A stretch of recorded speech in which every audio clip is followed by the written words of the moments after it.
अब ये बताएं कि इस जंग में अमेरिका क्यों शामिल हुआ?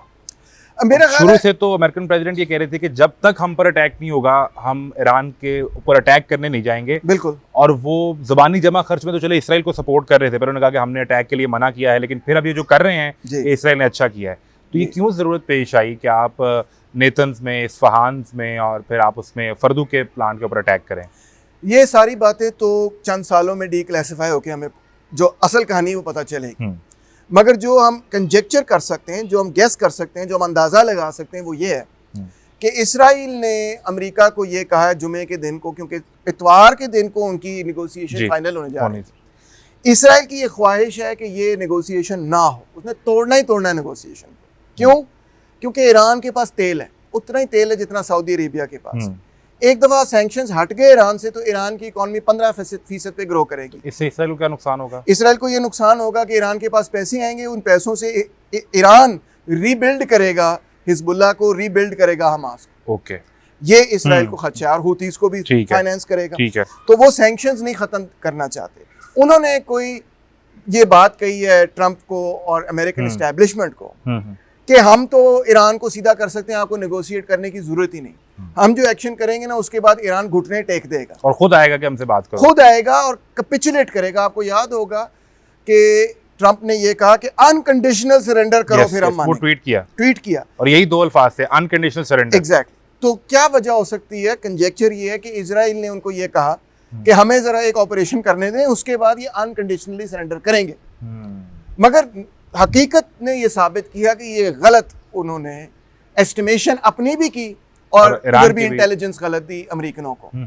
ईरान ने ये साबित कर दिया कि ठीक है फिर हम वापस लड़ेंगे, और वो लड़े और वो कामयाबी से उन्होंने अपने मुल्क का दिफा भी किया और सिचुएशन बढ़ती चली गई।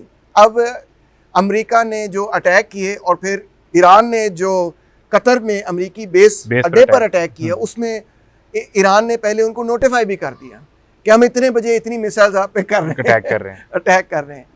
तो ये एक किस्म की ऐसी चीज साबित हुई जिसमें कि वो शो ऑफ फोर्स कर दें कि ना मैं बैक डाउन कर रहा हूँ ना वो बैक डाउन कर रहा है, हम अपनी अपनी जगह कायम है।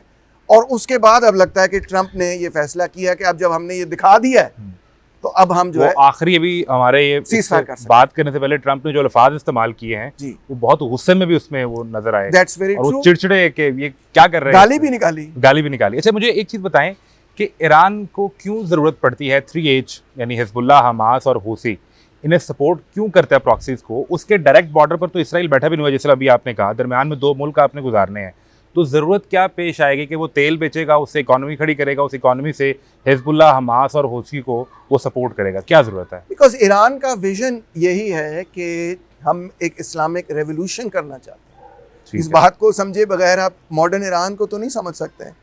उनकी हुकूमत का विजन ये है कि हम एक इस्लामिक रेवोल्यूशन चाहते हैं पूरी मुस्लिम दुनिया के अंदर, ठीक है। और उसमें जो सबसे बड़ी रुकावट मिडिल ईस्ट में है वो इसराइल है।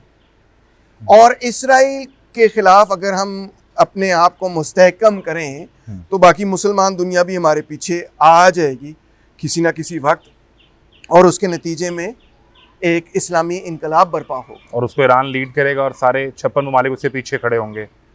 56 ना भी हो, मगर अगर मिडिल ईस्ट भी आ जाए तो उनके लिए काफ़ी है। तो बहरहाल वो इस चीज़ पे यही सोचते हैं कि हमारा जो 79 का रेवोल्यूशन है उसमें एक अहम पहलू वो भी ज़ायनिज़्म की शिकस्त है। ओके, और वो भी पूरा नहीं हुआ, यानी वो रेवोल्यूशन अभी चल रहा है और वो अपने इख्तिताम को या अपनी मंजिल को नहीं पहुंचा। उसमें इसराइल का ख़त्म करना ये एक फैक्टर है, इसराइली सहूनियत को ख़त्म करना, ठीक है, अवाम को नहीं।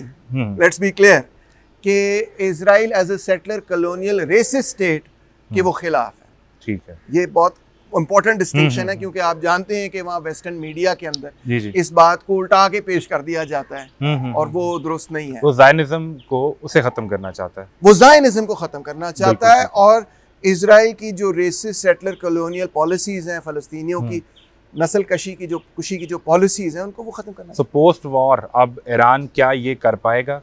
किस हद तक वो मजबूत हुआ है या कमज़ोर हो गया है? इस जंग के बाद क्या करेगा वो? नहीं, मेरा ख्याल है ईरान ने अपने क्योंकि कामयाबी से दिफा किया है तो वो मजबूत पोजीशन में है, मगर इजराइल का मुकाबला अकेला ईरान नहीं कर सकता। इजराइल का मुकाबला, क्योंकि इजराइल बेसिकली को बहुत ज़्यादा इमदाद है अमेरिका की। बहुत सारे लोग ये कहते हैं कि वो एक किस्म का अमेरिकी अड्डा है मिडिल ईस्ट के अंदर। तो मिडिल ईस्ट के अगर तमाम मुल्क इकट्ठे हों तो फिर वो उनका मुकाबला कर सकते हैं। एक आधे मुल्क की ये बस की बात नहीं। आपने तो हिस्ट्री पढ़ी होगी, आपको पता है 48 में 7 मुल्क इकट्ठे हुए, 67 में जो जंग हुई, 73 में जो जंग हुई, 56 में जो कॉन्फ्लिक्ट हुआ, हमने वो कॉन्फ्लिक्ट्स देखे हैं। उनमें से किसी भी कॉन्फ्लिक्ट में मिलिट्री डिफीट नहीं हुई इसराइल को।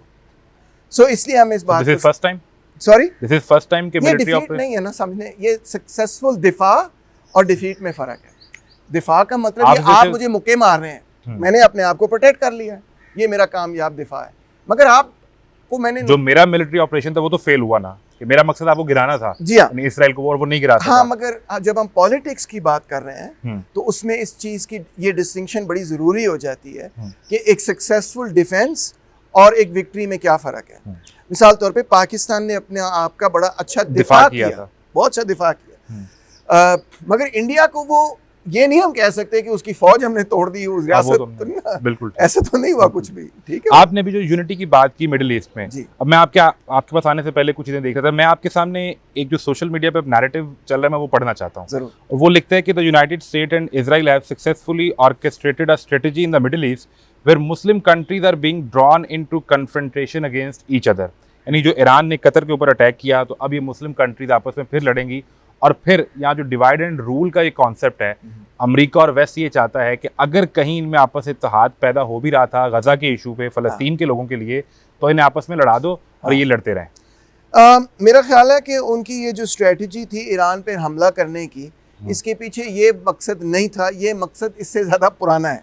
ठीक है, जो सेक्टेरियन कॉन्फ्लिक्ट है मिडल ईस्ट के अंदर, ख़ास तौर पे इराक के अंदर, ये तो पिछले 10-20 सालों से वेस्ट ने पैदा किया है।